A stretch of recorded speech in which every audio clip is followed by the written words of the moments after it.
Welcome to the Mental Minute Podcast. You know those mental shortcuts we all take? Sometimes they can, well, trip us up. And today we're going to deep dive into one called the law of the instrument. It can really limit our problem solving and creativity. Yeah, it's like becoming a one-trick pony, but mentally. Like if all you have is that one tool. You use it for everything. Right. Even when it doesn't make sense. It's like that saying, if all you have is a hammer, everything looks like a nail. Exactly. But you know what's interesting? This whole idea is older than that phrase. The British, they've got this expression, a Birmingham screwdriver. Basically, you use a hammer for absolutely everything. Birmingham screwdriver. I like that. It goes back like 100 years, maybe more. Wow. So it's not about being like bad at using other tools. No, not at all. It's just that we lean so heavily on what we know. We get comfortable. We get overly comfortable, and then we miss out on better solutions. So who, officially wrote about this first? Let me think. Abraham Kaplan, back in 1964. 64, got it. He said, "Give a small boy a hammer, and he will find that everything he encounters needs pounding." He was talking about scientists, like how they get stuck using the same research methods, even when there might be better ones out there. Yeah, I can see that. You spend years mastering something. It's hard to, switch gears. Exactly. So it affects how we approach problems. And even what problems we choose to focus on. Think about the early days of computers. Some scientists say the tools available really shaped what they studied. Maybe they even missed out on other important stuff. Wow. Our tools are actually shaping, what we think is worth studying. That's crazy. It is. And this guy, Sylvan Tompkins, he was writing about this even earlier, in 1963, how this bias impacts what we choose to focus on. 1963. Yep. Fascinating stuff. And then there's Maslow, remember him, hierarchy of needs guy. Oh, yeah, of course. Well, in his book, The Psychology of Science, 1966, he made that hammer phrase really famous. He saw this bias everywhere. Not just science, huh? Nope. Everywhere. But speaking of Maslow, wasn't his big focus self-actualization? That was the peak of his whole needs pyramid. True. So maybe he was a little guilty of using his own hammer there. Interesting point. Could be. Some people say he maybe missed some other important stuff about, being human. Because he was so focused on that one thing. If only we could ask him. Right. Get his take on it. It's a good reminder, though. Even the really smart people can fall for this. Absolutely. Nobody's immune. And speaking of smart people, Warren Buffett. Back in '84, he called out academics for using way too much complicated math and finance. He said they were doing it because they could, not because it was actually helpful. Classic law of the instrument right there. It was all about the fancy math, not about the problem they were actually trying to solve. Ooh, look at me, I can use calculus. Pretty much. Have you ever done that? Made things more complicated than they needed to be. Oh, yeah, totally. I get attached to a certain way of doing things, even when a simpler way would work just as well. Happens to all of us. And it's not just individuals either. In software development, they've got this thing called the golden hammer. Oh, yeah. You mean where developers get obsessed with one technology? Exactly. And trying to use it for everything. Even when it makes no sense. So it's if the only tool you have is React.js, every problem looks like a front-end web app. You got it. It really is amazing how this bias pops up everywhere. It is, and that's why we need to be aware of it. So how do we avoid it? First step, you got to recognize it. Now that you know about it, you can start to see those moments where it might be sneaking in. Awareness is key. Exactly. And then we got to actively try new things, new tools, new approaches, even if it feels a little weird at first. Yeah, that comfort zone. Yeah. It's cozy, but it can hold us back. Big time. Think of it like this. More tools in your toolkit, you become more adaptable, more versatile. So instead of a hammer, I need a, Swiss Army knife.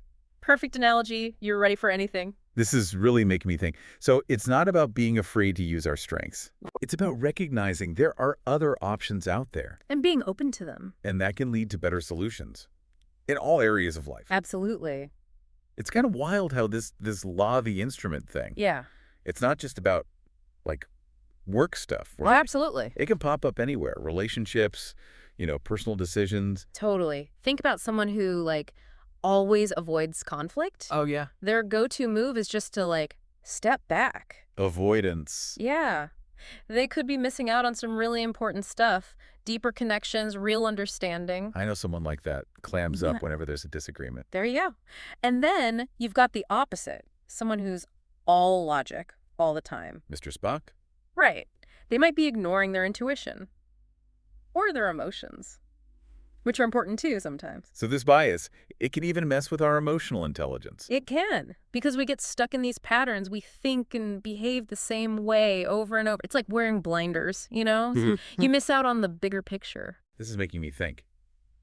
Maybe I've got my own emotional hammer that I've been using for, like, ever. It happens. We all have our defaults. So how do we break out of it? Curiosity, openness to new things. Ask yourself why more often. And be willing to get uncomfortable, right? Yeah. You got to step outside that comfort zone sometimes. It's not about becoming an expert in everything. Right. It's about having a growth mindset, believing that you can keep learning, keep growing, no matter what. It's like learning a new instrument. It feels awkward at first, Totally. but then you get the hang of it. Exactly. Same with trying new approaches.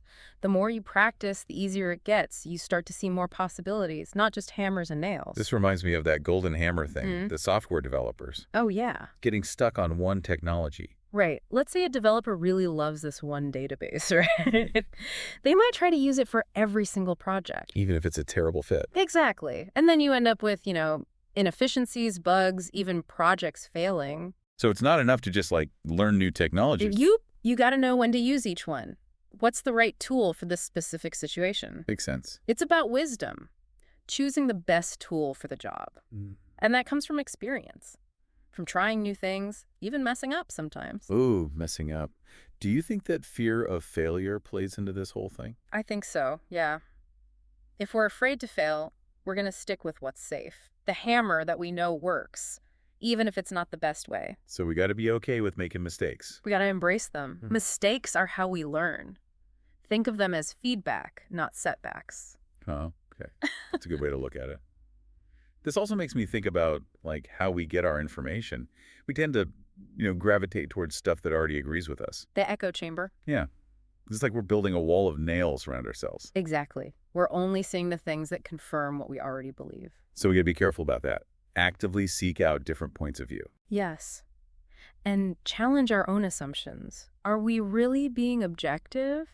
Or are we just surrounding ourselves with people who think like us? That's a tough one, honestly. Yeah. Especially these days, online. It's so easy to get sucked into those filter bubbles. It is. We got to make a conscious effort to diversify what we're reading, what we're watching, be open to those ideas that make us a little uncomfortable. Because our own view, it's just one piece of the puzzle. Right. There are so many other pieces out there, and we can learn from all of them. This whole conversation, it's making me realize the law of the instrument, it's not just about, like, solving problems or being good at your job. Right. It's about being open-minded, adaptable, willing to question everything, even our own beliefs. It's a mindset, and it can really change your whole life, how you approach everything. And it all starts with recognizing our hammers. What are those things we keep reaching for, even when they don't fit? And, it's not just about problem solving or information. This whole law of the instrument thing, it even affects how we talk to people. Oh, interesting. Like how... Yeah, well, think about it. If you go into every conversation trying to, like, win or prove you're right, Yeah. you're not really listening, are you? No. You're just hammering away with your own point of view. Instead of trying to understand the other person. Exactly. It's like Yeah. we're so focused on our own hammer, we forget there's a whole other person there with their own thoughts and feelings. So then how do we, like, apply this to our relationships? Yeah. Does it mean we should never disagree? Always try to see things their way? No, not at all. It's about balance. You got to be assertive, but you also got to have empathy.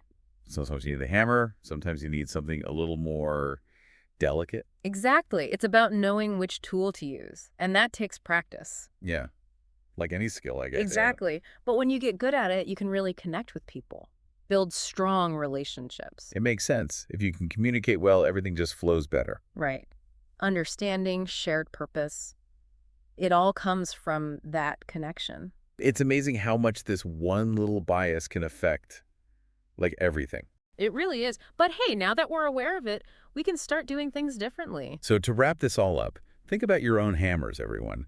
What are those things you keep reaching for, even when they don't quite fit? And what new tools could you add to your mental toolkit to help you be more adaptable, more versatile? It's all about growing, Yeah. learning new things, challenging ourselves. Exactly. It's not about getting rid of your strengths. Right. It's about building on them, becoming a more well-rounded person. This has been a really great conversation. Thanks for joining us on the Mental Minute.